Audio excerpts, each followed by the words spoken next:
Realism in racing games is accentuated by many different things. Obviously playing a racing game with a wheel and pedals is more realistic than sitting down with a handheld controller, for example. But other small things add to the realism and immersion level as well, such as how quiet your racing wheel is. When you turn quickly and you hear that belt noise or something like that, or fan coming on unnaturally, that's reminding you you're in a game. So the quieter your racing wheel, the better the immersion and the more realistic the experience. So in this video, I'm going to compare the new T598 to my older T300RS, which is belt driven. I'm going to have a couple of laps on Monaco, a very force feedback heavy circuit, so there'll be lots going on for force feedback. We'll have some quick turns, some slower turns, some force feedback moments and more besides. So first up, Gran Turismo 7 using the T598. Now for the first half of the lap I'm going to say nothing at all. I'm just going to let the wheel sound do the talking, and there will be some other sounds which are completely unavoidable unfortunately, like when I press the pedals you may hear that. When this vibrates quite heavily, when the bass gives off some strong force feedback, it does actually rattle my entire cockpit, so you'll hear some vibration of that as well, but it's unavoidable. But you will hear some key moments on their own which is really important to pay attention to, like when we go around a slow corner, there's sometimes like a slight sort of electrical buzz vibration kind of sound. It's not too distracting, but it is there. And we'll do some quick turns as well. You may hear the sound, and we'll look out for those force feedback moments as well. But I'll do half a lap saying nothing, then I'll tell you what I'm hearing as we finish off the rest of the lap, and then we'll change to the T300. I'll try and be as quiet as possible during this first half lap.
Right, it's more than half a lap, but it's important to go through the chicane there. But what I'll do now is I'll explain the slight sounds I hear.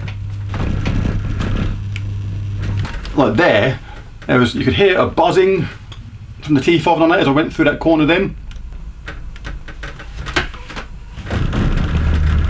Again, when you get in a bit of a slide, you can actually hear a buzz sound. It's very quiet, but it is there. It'd be better if it wasn't there at all, but hey.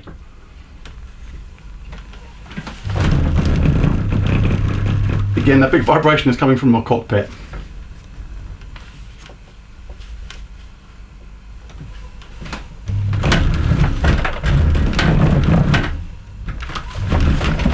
Wow, it's so strong there. It was great.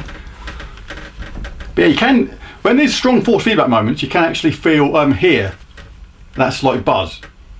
So now let's switch over to T300 and let's see what that does, because apart from that, this wheel is completely silent. So you can hear that. I wonder if the mic picked that up as I went around that corner. I held that line for a longer time there to try and accentuate that slight buzz sound. But let's now switch over to the T300. So now Gran Turismo 7 using the T300RS base. Same deal as before, same track, same wheel. I'm going to try and drive it in a very similar way. Again, for the first part of the lap, I'm not going to say anything at all, just going to listen out for the sounds from the wheel itself, then I'll explain what I'm hearing for the rest of the lap.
Right, so that's pretty much a lap.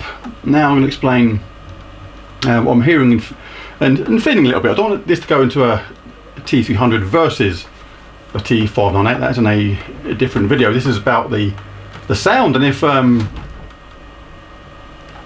volume levels are significantly different to be distracting in a game. And I've got to admit, I did used to find the fan in this one a little bit distracting when it came on, because it does come on to stronger levels as well. But the overall wheel sound is actually a little bit better than what I remember, which is good.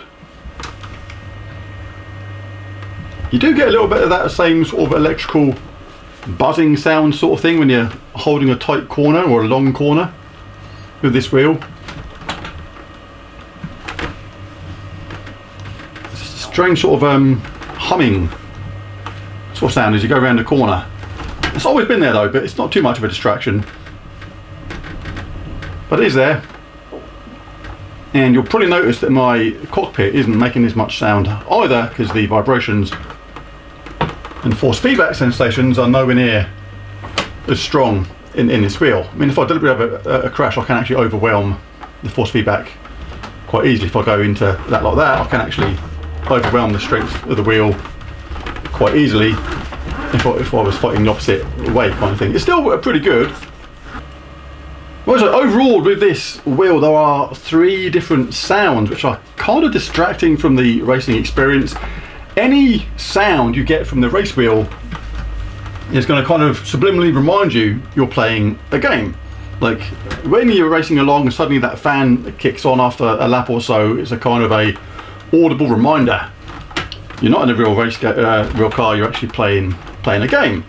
And it can be a bit distracting. I've actually thought that before. It's like tricky when the fan kicks on really loud, and it can get audibly louder as well. It's a real reminder that you're using a steering wheel in a game, not in an actual car. The other one that's quite noticeable as well is when you turn the wheel quite quickly from side to side. You get that belt noise, which is really noticeable. You don't obviously drive like that, but there's quite often times where you've just got to do a quick move and you will actually notice that belt noise. And again, it's a subliminal reminder that you're playing a game, not in an actual car on a racetrack. And the third one is that slight electrical buzz noise, which is very similar to what you get in the T598 when you're holding a long corner and the force feedback is kicking in continuously.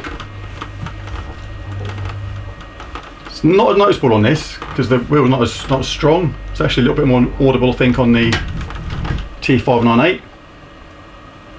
But we have got the sound of the fan actually overwhelming that slightly, so maybe if that fan noise wasn't there, it may actually be the same kind of volume.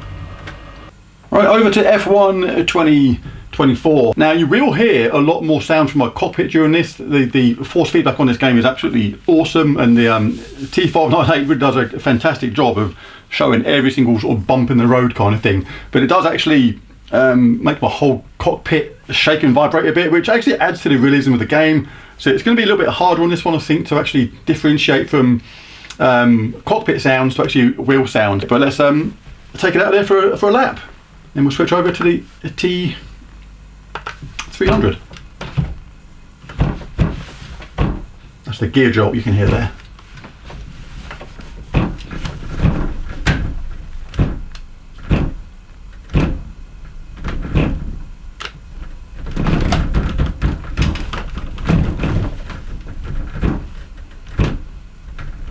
Yeah, I'm not sure this test is going to be quite as good in this one, because this game does make my whole cockpit vibrate, which is really good for realism. But it's the same deal as before, basically, where every single time there's a little bit of strong force feedback come in, you can actually hear an actual slight electrical vibration or electrical sound from the wheel with the very slightest vibration at the same time.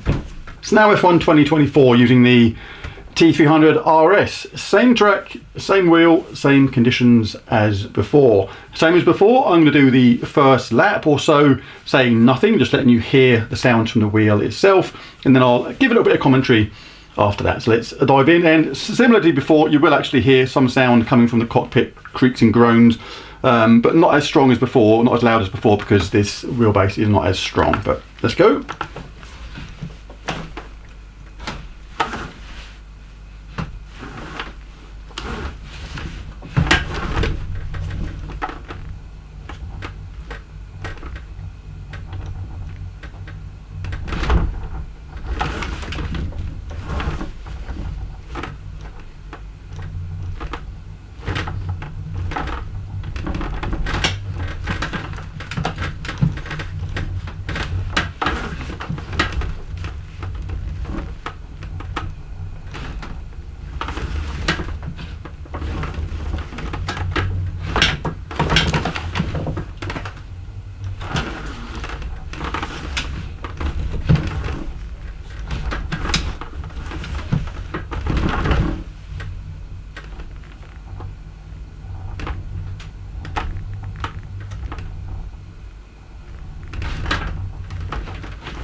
Right, as you can hear,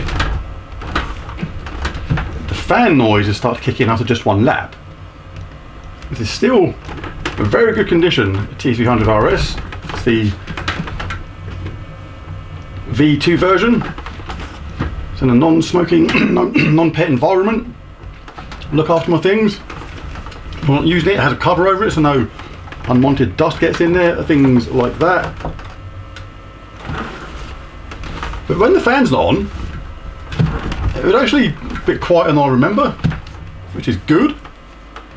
You do hear the belt noise when you move from side to side really quickly. That is one thing that is very, very noticeable. If I move a quick movement here, you can actually hear that belt inside moving. Don't get that with the T598. And you can feel there's a belt on this. You're not obviously getting that outright smoothness that's from the T598.